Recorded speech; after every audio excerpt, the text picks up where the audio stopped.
റഹ്മത്തുള്ളാഹി വബറകാതുഹു. അൽഹംദുലില്ലാഹി റബ്ബിൽ ആലമീൻ വസ്സലാത്തു വസ്സലാമു അലാ റസൂലില്ലാഹ് വഅലാ ആലിഹി വസഹ്ബിഹി അജ്മഈൻ. അമ്മാ ബഅദു. അല്ലാഹുമ്മ സുബ്ഹാനക ലാ ഇൽമ ലനാ ഇല്ലാ മാ അല്ലംതനാ ഇന്നക അൻതൽ അലീമുൽ ഹകീം. റബ്ബി ഇശ്റഹ് ലി സദ്രി ويسر لي أمري واحلل عقدة من لساني يفقه قولي.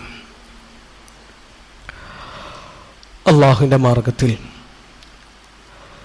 ഞാൻ ഏറെ സ്നേഹിക്കുന്ന സഹോദരങ്ങളെ, സഹോദരിമാരെ, പ്രിയപ്പെട്ട സുഹൃത്തുക്കളെ, നബി സല്ലല്ലാഹു അലൈഹി വസല്ലമ നമ്മുടെ ഉമ്മ ആയിഷ റളിയല്ലാഹു അൻഹയുടെ കൂടെ മദീന പള്ളിക്കരികിലുള്ള ആയിഷ ബീവിയുടെ മുറിയിൽ കിടക്കുകയാണ്. രാത്രിയാണ്, ഉറങ്ങുന്ന സമയമാണ്. ആയിഷ ബീവി തന്നെയാണ് ഈ രാത്രിയെ പറ്റിയിട്ട് നമുക്ക് പറഞ്ഞു തരുന്നത്. നബി സല്ലല്ലാഹു അലൈഹി വസല്ലമ കുറേ നേരമൊന്നും ആയിഷ ബീവിൻ്റെ കൂടെ കിടന്നിട്ടില്ല. ആയിഷ ബീവി ഉറങ്ങി എന്ന് വിചാരിച്ചിട്ട് അള്ളാഹുവിൻ്റെ റസൂൽ സല്ലല്ലാഹു അലൈഹി വസല്ലമ പതുക്കെ അവിടെ നിന്ന് എഴുന്നേറ്റു. ശരിക്കും നമ്മുടെ ഉമ്മ ഉറങ്ങിയിട്ടുണ്ടായിരുന്നില്ല, ഉറങ്ങിയ പോലെ കിടക്കുകയായിരുന്നു. സുമ്മൻ തഅല റുവൈദ, എന്നിട്ട് അള്ളാഹുവിൻ്റെ റസൂൽ സല്ലല്ലാഹു അലൈഹി വസല്ലമ പതുക്കനെ നബിയുടെ ചെരുപ്പുകൾ ധരിച്ചു. വ അഖദ റിദാഅഹു റുവൈദ, നബി തട്ടൊക്കെ എടുത്തു. സാവകാശം ശബ്ദം ഉണ്ടാക്കാതെ ആയിഷ ബീവിൻ്റെ ഉറക്കം കെടുത്താതെയാണ് ഇതൊക്കെ ചെയ്യുന്നത്. ثم فتح الباب رويدا وخرج واجافه رويدا, എന്നിട്ട് നബി പതുക്കനെ ആ മുറിയിൽ നിന്ന് ഇറങ്ങി വാതിൽ മെല്ലെ ചാരി നടന്നു. ആയിഷ ബീവി ആകെ ബേജാറായിപ്പോയി. ഈ രാത്രി ഇപ്പം അള്ളാഹുവിൻ്റെ റസൂൽ സല്ലല്ലാഹു അലൈഹി വസല്ലം എങ്ങോട്ടാ പോകുന്നത്? ആയിഷ ബീവിൻ്റെ സംശയം, നബിക്ക് അപ്പുറത്തുപ്പുറത്തൊക്കെ വേറെയും പെണ്ണുങ്ങളുണ്ടല്ലോ, അപ്പോൾ വേറെ ഏതെങ്കിലും ഒരു ഭാര്യൻ്റെ അടുക്കലേക്ക് പോവുകയാണോ? എനിക്ക് വേണ്ടിയിട്ട് നിശ്ചയിച്ച ദിവസം നബി വേറെ ഏതെങ്കിലും പെണ്ണുങ്ങളുടെ അടുത്തേക്ക് പോവുകയാണോ എന്നാണ് സംശയം. ആയിഷ ബീവി ചാടിപ്പടഞ്ഞെഴുന്നേറ്റ് കുപ്പായൊക്കെ മാറ്റി, ഉറങ്ങുമ്പോഴുള്ള ഡ്രസ്സായിരുന്നു, ഡ്രസ്സൊക്കെ മാറി ശരീരമൊക്കെ മറച്ചു, നബിൻ്റെ പിന്നാലെ നടക്കാൻ. നബി സല്ലല്ലാഹു അലൈഹി വസല്ലം അറിയാതെ നബിയെ ഫോളോ ചെയ്യാൻ. അള്ളാഹുവിൻ്റെ റസൂൽ സല്ലല്ലാഹു അലൈഹി വസല്ലം നേരെ പോയത് ബഖീയിലേക്കാണ്. മദീനയിലേക്കൊക്കെ പോയ ആൾക്കാർ ബഖീഉൽ ഖർഖദ് കണ്ടിട്ടുണ്ടാകും. നബി സല്ലല്ലാഹു അലൈഹി വസല്ലമയുടെ ഒരുപാട് സഹാബിമാരെ മറവ് ചെയ്തിട്ടുള്ള ഖബർസ്ഥാനാണ് അത്. നബി അവിടെ നിന്നു. ആയിഷ ബീവി നബിന്റെ ഓരോ അനക്കങ്ങളും ശ്രദ്ധിച്ചുകൊണ്ടിരിക്കാൻ. വഅതാലൽ ഖിയാം, സുദീർഘമായ നേരം അള്ളാഹുവിൻ്റെ റസൂൽ സല്ലല്ലാഹു അലൈഹി വസല്ലം അവിടെ നിന്നിട്ട് പ്രാർത്ഥിക്കാൻ, രണ്ട് കൈകളും ഉയർത്തിയിട്ട് നബി ദുആ ചെയ്തുകൊണ്ടിരിക്കാൻ. അത് കഴിഞ്ഞ് നബി സല്ലല്ലാഹു അലൈഹി വസല്ലം തിരിഞ്ഞു. ഇപ്പം ആയിഷ ബീവിനെ കാണാൻ പാടില്ലല്ലോ, നബി അറിയാതെ നബിന്റെ പിന്നാലെ കൂടിയതാണ്. അപ്പൊ ആയിഷ ബീവി പറയാണ്, ഫൻ ഹറഫ്തു, നബി തിരിഞ്ഞപ്പോൾ ഞാനും തിരിഞ്ഞു. അപ്പൊ ആ രാത്രിയുടെ മറവിൽ, ഇരുട്ടിൽ അള്ളാഹുവിൻ്റെ റസൂൽ സല്ലല്ലാഹു അലൈഹി വസല്ലമ മുമ്പിൽ ഒരു കറുത്ത രൂപം കണ്ടിട്ടുണ്ട്. അത് ആരാണ് എന്താണെന്നൊന്നും നബിക്ക് മനസ്സിലായിട്ടില്ല. അപ്പൊ നബി സല്ലല്ലാഹു അലൈഹി വസല്ലമ ആരാണെന്ന് അറിയാൻ വേണ്ടിയിട്ട് നടത്തത്തിന്റെ വേഗത ഒന്ന് കൂട്ടാൻ. അപ്പൊ ആയിഷ ബീവി പറയാണ്, ഫഅസ്റഅതു, ഞാനും വേഗത്തിൽ നടക്കാൻ തുടങ്ങി. പിന്നെ ആ നടത്തം പതുക്കനുള്ള ഒരു ഓട്ടായിട്ട് മാറാൻ. ഫഹർവൽതു, അപ്പൊ ഞാനും ഓടാൻ തുടങ്ങി. പിന്നെ അത് കിതച്ചുകൊണ്ടുള്ള ഒരു ഓട്ടായി ഞാൻ. ആയിഷ ബീവി പറയാം, ഒരുവിധം ഓടി കിതച്ച് ഞാൻ റൂമിൽ കയറലും നബി കിടത്തിയെടുത്ത് കിടക്കലും അള്ളാഹുവിൻ്റെ റസൂൽ സല്ലല്ലാഹു അലൈഹി വസല്ലം മുറിയിലേക്ക് കയറലും ഒരുമിച്ചായിരുന്നു ഞാൻ. അപ്പൊ ആയിഷ ബീവി വല്ലാതെ കിതക്കുന്നുണ്ട്. ആയിഷ ബീവിന്റെ വയറൊക്കെ അങ്ങനെ ഉയർന്നും താഴ്ന്നും നിൽക്കാൻ. അപ്പൊ നബി സല്ലല്ലാഹു അലൈഹി വസല്ലം ചോദിച്ചു, മാലകി യാ ആയിഷു, ആയിഷ നിനക്ക് എന്ത് പറ്റി? അപ്പൊ ആയിഷ ബീവി ഒന്നും അറിയാത്ത മട്ടിൽ പറഞ്ഞു, നബി ഒന്നും സംഭവിച്ചിട്ടില്ല, ഒന്നും അറിഞ്ഞിട്ടില്ല എന്നുള്ള നിലക്ക്. അപ്പൊ നബി സല്ലല്ലാഹു അലൈഹി വസല്ലം പറഞ്ഞു, ഒന്നുകിൽ നീ എനിക്ക് വിവരം അറിയിച്ചു തരണം, അല്ലെങ്കിൽ അൽ ലത്തീഫുൽ ഖബീറായ അള്ളാഹു എനിക്ക് വിവരം അറിയിച്ചു തരും. പിന്നെ അവിടെ ആയിഷ ബീവിക്ക് വേറെ മാർഗമൊന്നുമില്ലല്ലോ. അപ്പൊ ആയിഷ ബീവി പറഞ്ഞു, നബി നിങ്ങൾ ഈ രാത്രി ഇറങ്ങിപ്പോകുന്ന കണ്ടപ്പോൾ ഞാൻ അപ്പുറത്ത് വേറെ ഏതെങ്കിലും പെണ്ണുങ്ങളുടെ അടുത്തേക്ക് പോവുകയാണോ എന്ന് വിചാരിച്ചിട്ടാണ് ഞങ്ങളെ പിന്നാലെ കൂടിയത്. അപ്പൊ നബി സല്ലല്ലാഹു അലൈഹി വസല്ലം ആയിഷ ബീവിന്റെ നെഞ്ചത്തൊരു കുത്തു കൊടുത്തിട്ട് പറഞ്ഞു, ആയിഷ, അള്ളാഹും അള്ളാഹുവിൻ്റെ റസൂലും നിന്നെ വഞ്ചിക്കുമെന്ന്, നിന്നെ പറ്റിക്കുമെന്ന് നീ വിചാരിക്കുന്നുണ്ടോ? നിനക്ക് വേണ്ടിയിട്ട് നിശ്ചയിച്ചെന്ന ദിവസം വേറെ ഏതെങ്കിലും ഒരു ഭാര്യന്റെ അടുക്കലേക്ക് ഞാൻ പോകുമെന്ന് നീ കരുതുന്നുണ്ടോ? എന്നിട്ട് നബി സല്ലല്ലാഹു അലൈഹി വസല്ലം പറയുന്ന വാക്കാണ് നമ്മൾ അടിവരയിടേണ്ടത്. ജിബ്രീൽ അലൈഹി സ്വലാത്തു വസ്സലാം എൻ്റെ അരികിൽ വന്നിരുന്നു. അപ്പം നീ ഉറങ്ങുമ്പോൾ ഉള്ള കുപ്പായത്തിലുള്ളത്, ആ കോലത്തിൽ നിന്നെ കാണാൻ ജിബ്രീൽ ഇഷ്ടപ്പെട്ടില്ല. അപ്പോൾ വളരെ സ്വകാര്യമായിട്ട് എന്നെ പുറത്തേക്ക് വിളിച്ചു. ഞാൻ ശബ്ദം ഉണ്ടാക്കാതെ നിന്റെ ഉറക്കം കെടുത്തണ്ടെന്ന് വിചാരിച്ചിട്ട് പതുക്കെ പുറത്തിറങ്ങിപ്പോയതാണ്.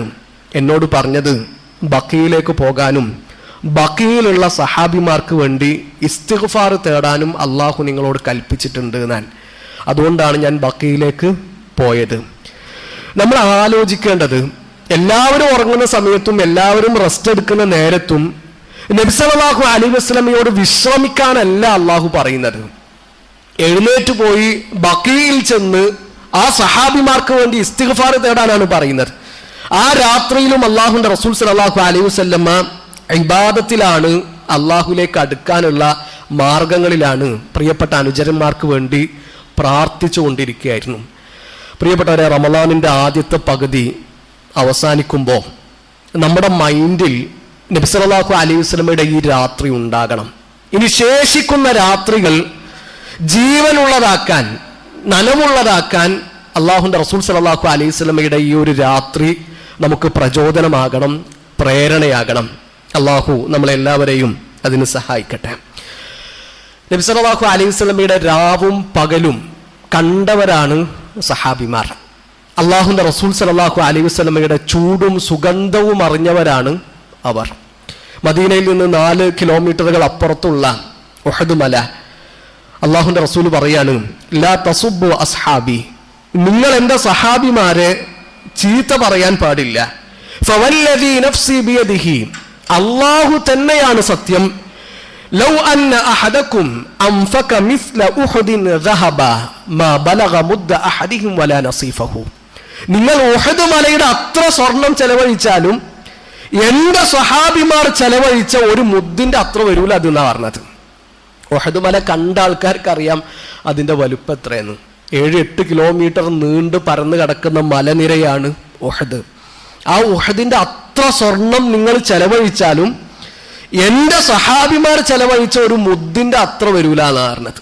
ഒരു മുദ്ദ് എന്ന് പറഞ്ഞാൽ സാധാരണ ഒരു മനുഷ്യന്റെ 2 കൈകൾ കൂട്ടിപ്പിടിച്ചാലുള്ള അളവാണ്. വല നസീഫഹു, അതിന്റെ പകുതി പോലും എത്തൂല അത്. ഞാൻ ആരാണ് സഹാബിമാർ എന്നുള്ള ചോദ്യത്തിന് അള്ളാഹുവിന്റെ റസൂൽ സല്ലല്ലാഹു അലൈഹി വസല്ലമയുടെ ഈ ഒറ്റ വാക്ക് മാത്രം മതി.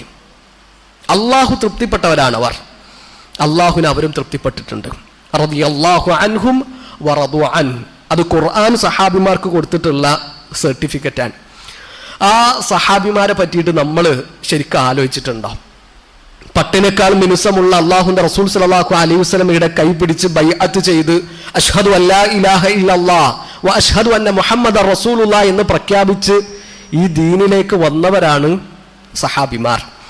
ഈത്തപ്പന ഓല കൊണ്ട് മേഞ്ഞുണ്ടാക്കിയ അള്ളാഹുവിന്റെ റസൂൽ സല്ലല്ലാഹു അലൈഹി വസല്ലമയുടെ പള്ളിയിൽ നബിയുടെ ഓത്ത് കേട്ട് നബിയുടെ പറകിൽ നിന്ന് നിസ്കരിച്ചവരാണ് നബി സല്ലല്ലാഹു അലൈഹി വസല്ലമയുടെ സഹാബിമാർ.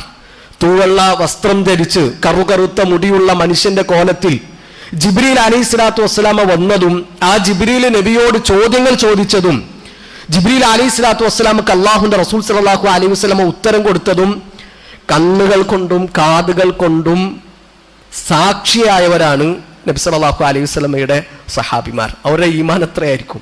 ഒരു മനുഷ്യൻ വന്നിട്ട് നബിനോട് ഇങ്ങനെ കുറെ കാര്യങ്ങൾ ചോദിക്കാൻ, അതിന് നബി ഇങ്ങനെ ഉത്തരം കൊടുക്കാൻ, അവസാനം തിരിച്ചു മടങ്ങുമ്പോ അത് ജിബ്രീലാണ് നിങ്ങൾക്ക് ദീന് പഠിപ്പിച്ചു കൊടുക്കാൻ വന്നതാണ് എന്ന് നബി പറയുമ്പോ അത് കണ്ണുകൊണ്ട് കണ്ട മനുഷ്യന്മാരുടെ ഈമാൻ എത്രയായിരിക്കും? നബി സല്ലല്ലാഹു അലൈഹി വസല്ലം ഒരു പഴയ ഈത്തപ്പന തടിയുടെ മുകളിൽ കയറിയിട്ടാണ് ഖുതുബ നടത്തിയിരുന്നത്.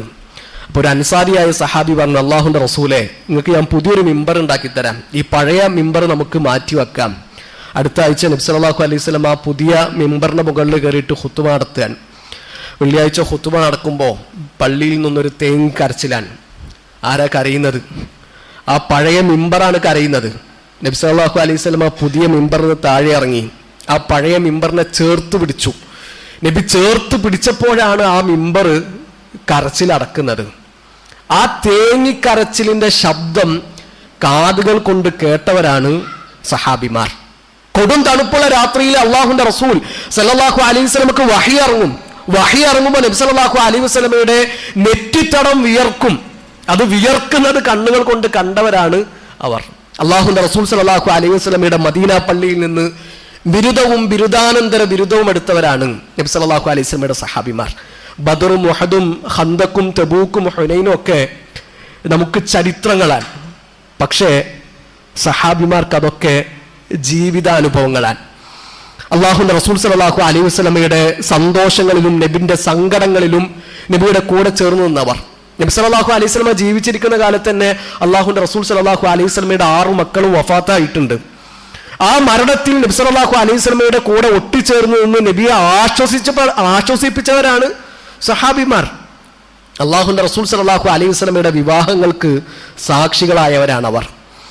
നബി സല്ലല്ലാഹു അലൈഹി വസല്ലമയുടെ കണ്ണ് നിറയുമ്പോൾ സഹാബിമാരുടെ കണ്ണുകളും നിറഞ്ഞു. അള്ളാഹുവിന്റെ റസൂൽ സല്ലല്ലാഹു അലൈഹി വസല്ലമയുടെ മുഖം പ്രകാശിക്കുമ്പോൾ സഹാബിമാരുടെ മുഖത്തും പുഞ്ചിരി വിടർന്നു. നബി സല്ലല്ലാഹു അലൈഹി വസല്ലമയുടെ ജീവിതത്തിൽ നിന്ന് ഒരിക്കലും അടർത്തി മാറ്റാൻ കഴിയാത്ത അധ്യായങ്ങളാണ് ഓരോ സഹാബിയും. അള്ളാഹു അവരെ തെരഞ്ഞെടുത്തതാണ്. ഖൗമുൻ ഇഖ്താറഹുമുല്ലാഹു ലിസുഹ്ബത്തി നബിയിഹി സല്ലല്ലാഹു അലൈഹി വസല്ലം. ഇപ്പൊ നമ്മൾ വിചാരിക്കില്ല എന്തുകൊണ്ടാണ് നമ്മൾ സഹാബിമാരാകാതിരുന്നത്? നമുക്കും ബോധ്യമില്ല നബിന്റെ കൂടെ ജീവിക്കണം എന്നും നബിയോടൊപ്പം കഴിയണം എന്നൊക്കെ. എന്തുകൊണ്ട് നമ്മൾ സഹാബിമാരായില്ല? അതിന് ഉത്തരം നമ്മൾ അതിന് അർഹരല്ല എന്നുള്ളതാണ്. നമുക്കതിനുള്ള യോഗ്യത ഇല്ല എന്നുള്ളതാണ്. അള്ളാഹുന്റെ റസൂൽ സല്ലല്ലാഹു അലൈഹി വസല്ലമയെ ഏതെങ്കിലും ഒരു സംഘത്തിലേക്ക് നബി അങ്ങോട്ട് അള്ളാഹു നിയോഗിക്കുകയല്ല ചെയ്തിട്ടുള്ളത്. അള്ളാഹു സെലക്ട് ചെയ്തിട്ടുള്ള ഒരു ടീമാണ് സഹാബിമാർ എന്ന് പറഞ്ഞാൽ. നബിന്റെ കൂടെ ഐഷ ബീവി ഉണ്ടാകണം, ഖദീജ ഉണ്ടാകണം, അബൂബക്കർ ഉണ്ടാകണം, ഉമർ ഉണ്ടാകണം, ഉസ്മാൻ ഉണ്ടാകണം, അലി ഉണ്ടാകണം, ഖാലിദ് ഉണ്ടാകണം, ഖബ്ബാബ് ഉണ്ടാകണം, ഉമ്മു സലമ ഉണ്ടാകണം, അബൂ സലമ ഉണ്ടാകണം, ബിലാൽ ഉണ്ടാകണം. ഇത് അള്ളാഹുവിന്റെ തീരുമാനമാണ്. അള്ളാഹു തെരഞ്ഞെടുത്തവരാണ് ആ സഹാബിമാർ. പ്രിയപ്പെട്ടവരെ, ഓരോ സഹാബിയെയും സ്നേഹിക്കുക എന്നത് നമ്മുടെ അഖീദയാണ്, നമ്മുടെ ഈമാനാണ്, നമ്മുടെ വിശ്വാസമാണ്. ഷെയ്ഖുൽ ഇസ്ലാം ഇബ്നു തൈമിയ്യ റഹിമഹുല്ലാഹു തആലയോട് ചോദിക്കുന്നുണ്ട്, എന്താണ് നിങ്ങളെ അഖീദ, എന്താണ് നിങ്ങളെ മദ്ഹബ്?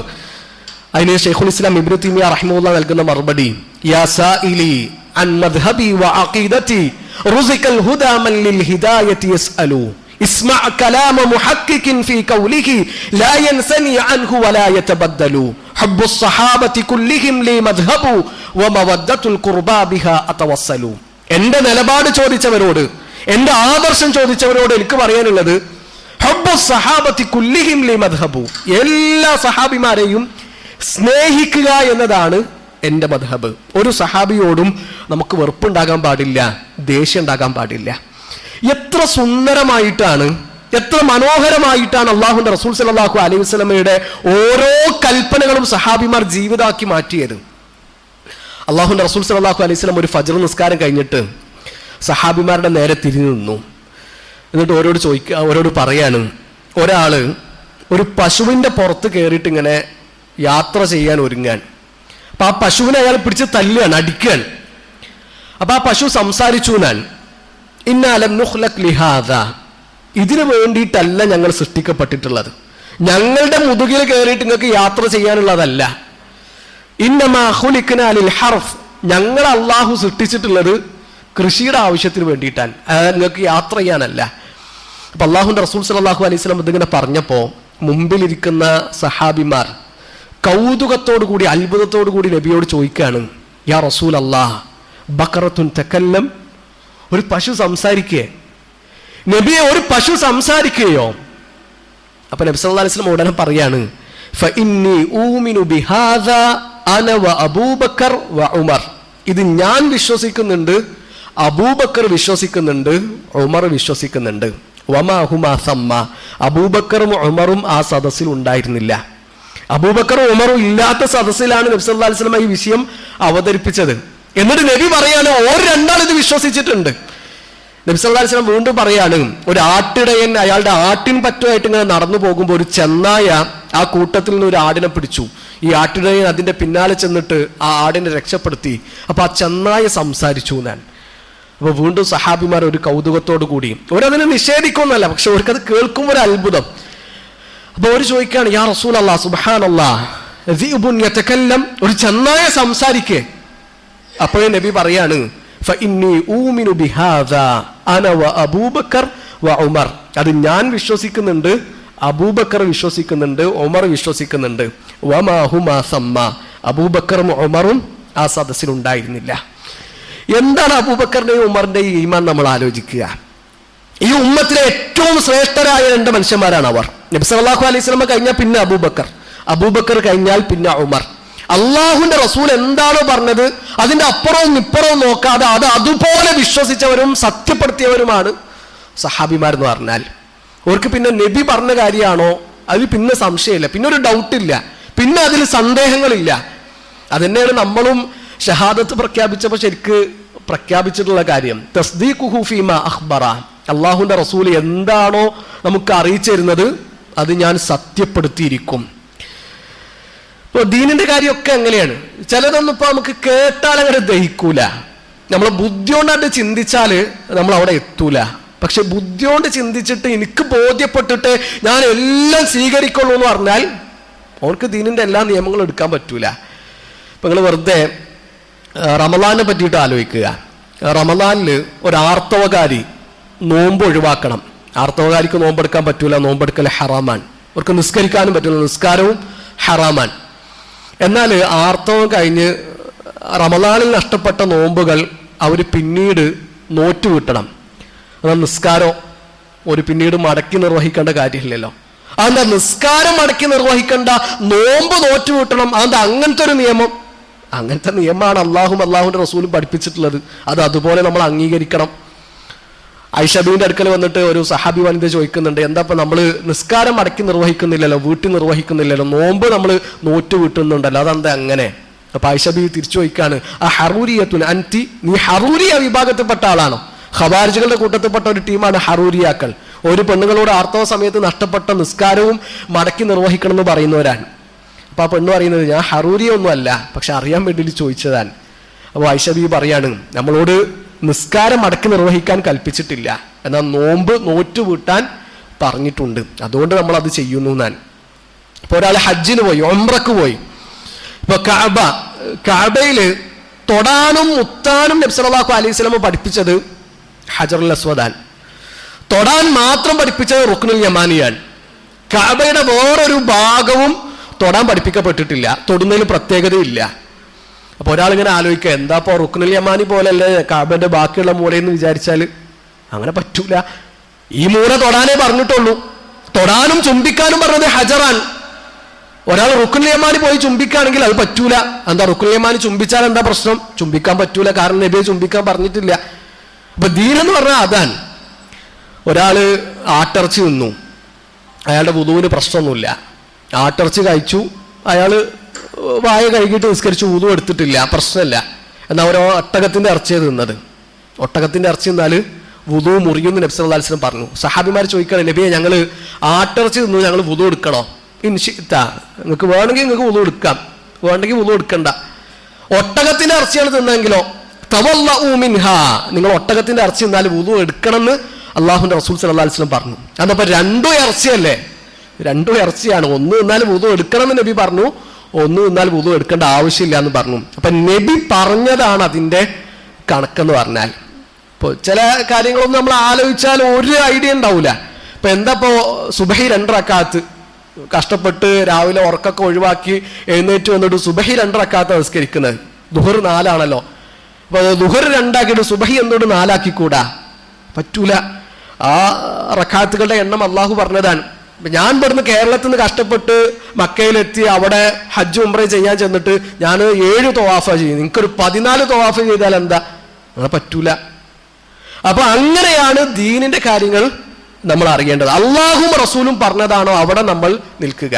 അലി ഇബ്നു അബീ ത്വാലിബ് റളിയല്ലാഹു അൻഹു പറയുന്നുണ്ട്, ലൗ കാന ദീനു ബിർറഈ, ദീന് ബുദ്ധി കൊണ്ടുള്ള ഒരു സംഭവം ആയിരുന്നുവെങ്കിൽ ഹുഫയുടെ മുകളിൽ തടവുന്നതിനേക്കാളും ബുദ്ധി പറയുന്നത് എന്താണ്? ഹുഫയുടെ താഴെ തടവാനാണ്. പക്ഷേ അള്ളാഹുന്റെ റസൂൽ സല്ലല്ലാഹു അലൈഹി വസല്ലം പാദരക്ഷയുടെ മുകളിൽ തടവുന്നതാണ് ഞാൻ കണ്ടിട്ടുള്ളത് എന്ന് അലി ഇബ്നു അബീ ത്വാലിബ് റളിയല്ലാഹു അൻഹു പറയുന്നത് നമ്മൾ ശ്രദ്ധിക്കുക. അപ്പൊ അതാണ് സഹാബിമാരുടെ നിലപാട് എന്ന് പറഞ്ഞാൽ. നബി ഒരു കാര്യം പറഞ്ഞാൽ അത് അതുപോലെ അവരെന്ത് ചെയ്യുന്നു? അംഗീകരിക്കുന്നു, അത് അതുപോലെ അവർ സത്യപ്പെടുത്തുന്നു. അതാണ് മൻഹജു സലഫ് എന്ന് പറഞ്ഞാൽ. ഇപ്പൊ ചില ആൾക്കാർക്ക് ഇതൊക്കെ ഹദീസിൽ വരുമ്പോഴാണ് പ്രശ്നം. ഖുറാനിൽ വന്നാൽ എങ്ങനെയപ്പോ നമ്മൾ അത് തള്ളുക? ഹദീസിലാവുമ്പോൾ പിന്നെ എങ്ങനെ ഇപ്പോൾ നമ്മളത് കൊള്ളുക എന്നുള്ളൊരു നിലപാട്, അതൊരു തരം സൂക്കടാൻ. ഒരു ഹദീസ് നബി സല്ലല്ലാഹു അലൈഹി വസല്ലമയെ സ്ഥിരപ്പെട്ടിട്ടുണ്ടോ അത് നമ്മൾ വിശ്വസിച്ചിരിക്കണം. സഹീഹായ ഹദീസാണോ നമ്മളത് അംഗീകരിച്ചിരിക്കണം. ഇപ്പോൾ ഒട്ടകം സംസാരിച്ചു എന്ന് ഹദീസിലുണ്ട്. അപ്പൊ എങ്ങനെ ഇപ്പോൾ ഒട്ടകം സംസാരിക്കുക? ഉറുമ്പ് സംസാരിച്ചു എന്ന് ഖുറാനിലില്ലേ? ഹുദ്ഹുദ് പക്ഷി, മരംകൊത്തി പക്ഷി സംസാരിച്ചു എന്ന് ഖുറാനിലില്ലേ? ഇപ്പൊ ഖുർആനാവുമ്പോൾ പ്രശ്നമില്ല, ഹദീസാവുമ്പോൾ പ്രശ്നം. അതൊരു തരം സൂക്കടാൻ. അള്ളാഹു ശരിയായ നിലപാടുകൾ സ്വീകരിക്കുവാൻ നമ്മളെല്ലാവരെയും സഹായിക്കട്ടെ. പ്രിയപ്പെട്ടവരെ, അള്ളാഹും അള്ളാഹുവിന്റെ റസൂലും എന്താണോ തീരുമാനമായിട്ട് പറഞ്ഞിട്ടുള്ളത് അത് അതുപോലെ പ്രാക്ടിക്കൽ ലൈഫിലേക്ക് ഒട്ടും വൈകാതെ കൊണ്ടുവന്നവരാണ് സഹാബിമാർ. ഹിജറ 7-ാം വർഷം ഖൈബർ യുദ്ധം നടന്നു. അലി ഇബ്നു അബി താലിബ് റളിയല്ലാഹു അൻഹുവിന്റെ നേതൃത്വത്തിൽ മുസ്ലിങ്ങൾ ഖൈബർ കോട്ട പിടിച്ചടക്കി. ഖൈബറിലെ പതാക നബി സല്ലല്ലാഹു അലൈഹി വസല്ലമയെ ഏൽപ്പിച്ചത് അലി ഇബ്നു അബി താലിബിനെയാണ്. മദീനയിൽ നിന്ന് 170 കിലോമീറ്ററുകൾ അപ്പുറത്താണ് ഖൈബർ. അപ്പോൾ സഹാബിമാർ യുദ്ധം കഴിഞ്ഞ് ആകെ തളർന്നിട്ടുണ്ട്, ക്ഷീണിച്ചിട്ടുണ്ട്. അങ്ങനെ അവർക്ക് ഖൈബറിന്റെ പരിസരങ്ങളിൽ നിന്ന് കുറച്ച് നാടൻ കഴുതകളെ കിട്ടി. ആ നാടൻ കഴുതകളെ ഇവർ അറുത്തിട്ട് അടുപ്പത്ത് വെച്ചു. അതിങ്ങനെ വെന്ത് പാകമായിക്കൊണ്ടിരിക്കാൻ കുറച്ച് കഴിഞ്ഞപ്പോൾ നബി സല്ലല്ലാഹു അലൈഹി വസല്ലമയുടെ 3 സഹാബിമാർ വന്നു. ബിലാൽ ഇബ്നു റബാഹ്, അബ്ദുറഹ്മാൻ ഇബ്നു ഔഫ്, അബൂ തൽഹ. ഇവർ 3 ആളും വന്നിട്ട് ഉറക്കനങ്ങനെ മുസ്ലിങ്ങളോട്, സൈനികരോട് വിളിച്ചു പറയാണ്, അലാ ഇന്നല്ലാഹ വറസൂലഹു യൻഹയാനിക്കും അൻ ലുഹൂമിൽ ഹുമർ. ഇത് അള്ളാഹും അള്ളാഹുവിന്റെ റസൂലും നിങ്ങൾക്ക് നാടൻ കഴുതയുടെ ഇറച്ചി വിലക്കിയിട്ടുണ്ട്, അത് നിങ്ങൾക്ക് തിന്നാൻ പറ്റൂല. സഹാബിമാരെന്താ ചെയ്തത്? അവിടുത്തെ ആ ഒരു സിറ്റുവേഷൻ നമ്മൾ ആലോചിക്കുക. ഒരു യുദ്ധം കഴിഞ്ഞ് നിൽക്കുന്ന മനുഷ്യന്മാർ എത്ര തളർന്നിട്ടുണ്ടാകും, ഓരെത്ര ക്ഷീണിച്ചിട്ടുണ്ടാകും, അവർക്കുള്ള വിശപ്പിന്റെ കാഠിന്യം എത്രയായിരിക്കും. ഇവിടെ അടുപ്പത്ത് ഇറച്ചി വെച്ചിട്ട് വെള്ളവും ഇറച്ചി ഇങ്ങനെ വെന്ത് തീരുമാനമായിക്കൊണ്ടിരിക്കാൻ. അപ്പോഴാണ് നബി സല്ലല്ലാഹു അലൈഹി വസല്ലമയുടെ ദൂതന്മാർ വന്നിട്ട് വിളിച്ചറിയുന്നത് ഇത് നിങ്ങൾക്ക് ഹറാമാൻ. സഹാബിമാരെന്താ തീരുമാനിച്ച്? എന്തായാലും ഇപ്പൊ നമ്മൾ ഈ നാടകഴുതകളൊക്കെ പിടിച്ച് അറുത്തു. സംഭവം നബിനോടൊന്നും ആദ്യം ചോദിച്ചിട്ടില്ല. തെറ്റുപറ്റി, സാരമില്ല, ഞാൻ അടുത്ത പ്രാവശ്യം അറുക്കാതെക്കാം, ഇപ്രാവശ്യം ഇങ്ങനെ പോകട്ടെ എന്നാണ് അവർ വിചാരിച്ചത്. അല്ല, അവരവിടെ നിർത്തി. ആ ചെമ്പ് അങ്ങനെ തന്നെ കമിഴ്ത്തി. ഫഉഖ്ഫിയത്തിൽ ഖുദൂർ. ആ ചെമ്പ് അവരങ്ങനെ തന്നെ എന്ത് ചെയ്യാണ്? കമിഴ്ത്തി കളയാൻ. അതാണ് മൻഹജു സലഫ് എന്ന് പറഞ്ഞാൽ. അതാണ് സഹാബിമാരുടെ പാത എന്ന് പറഞ്ഞാൽ. നമ്മളിങ്ങനെ അങ്ങോട്ടും ഇങ്ങോട്ടും ഇങ്ങനെ ആടിക്കളിക്കാൻ. സംഭവമൊക്കെ ശരിയാണ്, പക്ഷെ ഇതിപ്പോ നമ്മളെ പോരയത്തെ 1ാമത്തെ കല്യാണമല്ലേ. ആ കല്യാണം കുറച്ചൊന്ന് അടിച്ചുപൊളിയായിട്ട് ഗാനമേളയും മുട്ടും കൊട്ടും പാട്ടൊക്കെ ആയിട്ടാണ് നടക്കട്ടെ. എന്നാ പിന്നെ അവസാനത്തെ കല്യാണം നന്നാക്കുമോ? അപ്പോഴെന്താ അറിയാ, ഇത് അവസാനത്തെ കല്യാണമല്ലേ, എന്നാ പിന്നെ അതിന്റെ ഇടയിലുള്ള കല്യാണം നന്നാക്കുമോ? ഇല്ല. അതിപ്പോ എനിക്ക് ആകെ ഒരു മോളേ ഉള്ളൂ, ഓളെ കല്യാണം മോശമാക്കാൻ പറ്റൂല.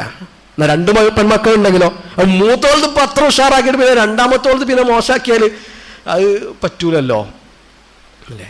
സംഭവം ഓള് ഉടുത്ത കുപ്പായൊക്കെ മോശമാണെന്ന് എനിക്കറിയാം. ഓളെ ആരെയും കഴുത്തൊക്കെ പുറത്താണ്, ഓളെ കൈ പകുതി മുക്കാലും പുറത്താണ്. പിന്നെ ഇപ്പം എന്താ ചെയ്യുക? ഓളെ കൂട്ടുകാരികളും പോയിട്ട് എടുത്ത കുപ്പായല്ലോ, അപ്പം ഞാനിങ്ങനെ ഇടണ്ടെന്ന് പറയാ. അതാണ് നമ്മളും സഹാബിമാർ തമ്മിലുള്ള മാറ്റം എന്ന് പറഞ്ഞാൽ. ഓരോ മനഹജും നമ്മളെ മനഹജും തമ്മിലുള്ള മാറ്റം ഇതാണ്. ഇപ്പൊ ബർത്ത്ഡേ ആഘോഷിക്കുക എന്നുള്ളത് ഹറാമാണ്, എനിക്കറിയാം. പിന്നെ അത് ആഘോഷിച്ചിട്ടുള്ള ഒരു സ്റ്റാറ്റസിന് പ്രശ്നമാണ്.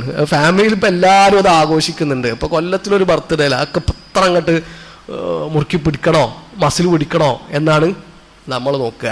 അപ്പൊ നമ്മൾ സഹാബിമാരിലേക്ക് ഇനിയും നമുക്ക് എത്ര ദൂരമുണ്ട് എന്നുള്ളത് എന്ത് ചെയ്യുക, നമ്മൾ ശരിക്ക് ആലോചിക്കുക. നബി സല്ലല്ലാഹു അലൈഹി വസല്ലമ മദീനയിൽ എത്തിയതിനു ശേഷം ഒരു 16-17 മാസം ബൈത്തുൽ മഖ്ദസിലേക്ക് തിരിഞ്ഞിട്ട് തന്നെയാണ് നിസ്കരിക്കുന്നത്. മുസ്ലിങ്ങളുടെ 1ാമത്തെ കിബില ബൈത്തുൽ മഖ്ദസ് ആയിരുന്നല്ലോ. അപ്പൊ മക്കയിൽ വെച്ചിട്ട് അള്ളാഹുവിന്റെ റസൂൽ സല്ലല്ലാഹു അലൈഹി വസല്ലമ ബൈത്തുൽ മഖ്ദസിലേക്ക് തിരിഞ്ഞ് നിസ്കരിക്കുമ്പോൾ നബി സല്ലല്ലാഹു അലൈഹി വസല്ലമ കഅബ മുന്നിൽ വരുന്ന തരത്തിലാണ് നിന്നിരുന്നത്. കഅബ മുന്നിൽ വരുന്ന കോലത്തിലാണ് ബൈത്തുൽ മഖ്ദസിലേക്ക് നബി സല്ലല്ലാഹു അലൈഹി വസല്ലമ തിരിഞ്ഞിരുന്നത്. എന്നാൽ മദീനയിൽ എത്തിയതിനു ശേഷം ബൈത്തുൽ മഖ്ദസിലേക്ക് തിരിയുമ്പോൾ കഅബ പിറകിലാണ്. കഅബ മുന്നിലാക്കിയിട്ട് ബൈത്തുൽ മഖ്ദസിലേക്ക് തിരിയാൻ മദീനയിൽ പറ്റൂല. അപ്പൊ നബി സല്ലല്ലാഹു അലൈഹി വസല്ലമയുടെ വല്ലാത്തൊരു ആഗ്രഹമായിരുന്നു മുസ്ലിങ്ങളുടെ കിബിലയായിട്ട് കഅബ കിട്ടണം എന്നുള്ളത്. ആ ആഗ്രഹം അള്ളാഹു പരിഗണിക്കുന്നുണ്ട്. ഖദ് നറാ തഖല്ലുബ വജ്ഹിക ഫിസ്സമാ ഫലനുവല്ലിയന്നക ഖിബ്ലതൻ തർദാഹാ ഫവല്ലി വജ്ഹക ശത്റൽ മസ്ജിദിൽ ഹറാം. അത് അള്ളാഹു പരിഗണിക്കാൻ. അങ്ങനെ ഒരു അസർ നിസ്കാരത്തിന്റെ സമയത്താണ് നബി സല്ലല്ലാഹു അലൈഹി വസല്ലമക്ക് കഅബയിലേക്ക് തിരിയാനുള്ള നിർദ്ദേശം കിട്ടുന്നത്. നബി സല്ലല്ലാഹു അലൈഹി വസല്ലമയും സഹാബിമാരും കഅബയിലേക്ക് തിരിഞ്ഞിട്ട് അസർ നിസ്കാരം നിർവഹിച്ചു. നബിന്റെ കൂടെയുള്ള ആ നിസ്കാരം കഴിഞ്ഞിട്ട് ഒരു സഹാബി ആ പള്ളിയിൽ നിന്ന് പുറത്തിറങ്ങിയിട്ട് നേരെ അപ്പുറത്ത് ജമാഅത്ത് നടക്കുന്ന അടുത്ത പള്ളിയിലേക്ക് പോവാൻ. അപ്പൊ അയാൾ അവിടെ എത്തിയപ്പോ സഹാബിമാര് റുക്കോയിലാണ്. ഇയാള് ഉച്ചത്തിൽ വിളിച്ചു പറഞ്ഞു, അഷ്ഹദു ബില്ലാഹി ലഖദ് സല്ലൈതു മഅ റസൂലില്ലാഹി സ്വല്ലല്ലാഹു അലൈഹി വസല്ലം ഖിബല മക്ക. ഇതാ മക്കയിലേക്ക് തിരിഞ്ഞിട്ട് അസർ നിസ്കരിച്ചിട്ടാണ് ഞാൻ വരുന്നത്. നബിന്റെ കൂടെ ഞങ്ങൾ കഅബയിലേക്ക് തിരിഞ്ഞിട്ടാണ് നിസ്കരിച്ചിട്ടുള്ളത്. അവിടെ ആ പള്ളിയിൽ പിന്നെ എന്താ നടക്കുന്നതെന്ന് അറിയോ? ഫദാറു കമാഹും ഖിബലൽ ബൈത്ത്. ഒരു ആ റുക്കോയിൽ നിന്നിട്ട് നേരെ കഅബയിലേക്ക് തിരിഞ്ഞു എന്നാ പറഞ്ഞത്. നമ്മൾ പറഞ്ഞു മദീനയിൽ വെച്ചിട്ട് ബൈത്തുൽ മഖ്ദസിലേക്ക് തിരിഞ്ഞ് നിസ്കരിക്കുമ്പോൾ കഅബ പിറകിലാണ്. ആ റുക്കോയിൽ നിൽക്കുന്ന സഹാബിമാർ നേരെ കഅബയിലേക്ക് തിരിഞ്ഞു എന്നാണ്. സുബ്ഹാനല്ലാഹ്. അതാണ് മൻഹജു സലഫ് എന്ന് പറഞ്ഞാൽ. ഒരാലോചിച്ചിട്ടില്ല, എന്തായാലും ഇപ്പോ റുക്കോയിലെത്തി, ഇനിയിപ്പോ സുജൂദൊക്കെ കഴിഞ്ഞ് അടുത്ത റക്അത്തിലേക്ക് എഴുന്നേറ്റിട്ട് നമുക്ക് കണ്ട് കിബില മാറാം. അസർ ഇപ്പൊ എന്തായാലും തുടങ്ങി, ഇനി മഗ്രിബ് നിസ്കാരം കഅബയിലേക്ക് തിരിഞ്ഞിട്ട് നിസ്കരിക്കാം എന്നുമല്ല ഒരു തീരുമാനിച്ചത്. നബി അങ്ങനെ നിസ്കരിച്ചിട്ടുണ്ടോ? ബസ് തീർന്നു.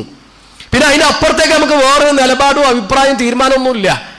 ഉടനെ അവരെന്ത് ചെയ്യാണ്? അത് അവരുടെ പ്രാക്ടിക്കൽ ലൈഫിലേക്ക് കൊണ്ടുവരാൻ.